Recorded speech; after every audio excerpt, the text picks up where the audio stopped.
আমার ব্যক্তিগত মত আর কি, সবার ব্যক্তিগত মত না।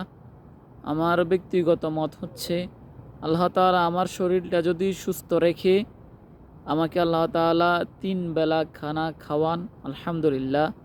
আমার শরীরের ভিতরে যদি বড় কোনো রোগ না থাকে এবং আল্লাহ তাআলা যদি আমার শরীরটা পরিপূর্ণ সুস্থতার সহিত রাখেন, আর আমি যদি 3 বেলা আলহামদুলিল্লাহ আল্লাহ তাআলার দেওয়া রিজিক থেকে ভক্ষণ করতে পারি, খাইতে পারি, এটা আমি মনে করি আমার জন্য আলহামদুলিল্লাহ অনেক ভালো।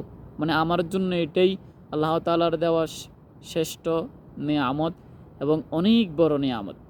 আমি এটা আমার জন্য বেছে নিলাম, আর আপনাদের জন্যটা আপনারা নিজেই জানেন, সেটা আমার বলার কিছু নেই। আমার জন্য আলহামদুলিল্লাহ আল্লাহ তাআলা আমাকে যদি 3 বেলা সুন্দরভাবে খাওয়ান এবং আমার শরীরটা যদি আল্লাহ তাআলা সুস্থ রাখেন, অর্থাৎ শরীরটা যদি আল্লাহ তাআলার দেওয়া সবগুলা নিয়ম শৃঙ্খলার ভিতরে সুস্থ থাকেন, আলহামদুলিল্লাহ এটাই আমার জন্য বড় একটা পাওয়া আল্লাহ তাআলার কাছ থেকে। আর আমি গুনাহগার হিসাবে আমাকে আল্লাহ তাআলা যদি সুস্থ রাখেন, হাজার হাজার শুকর সেই মহান রব্বুল আলামিনের দরবারে, আলহামদুলিল্লাহ।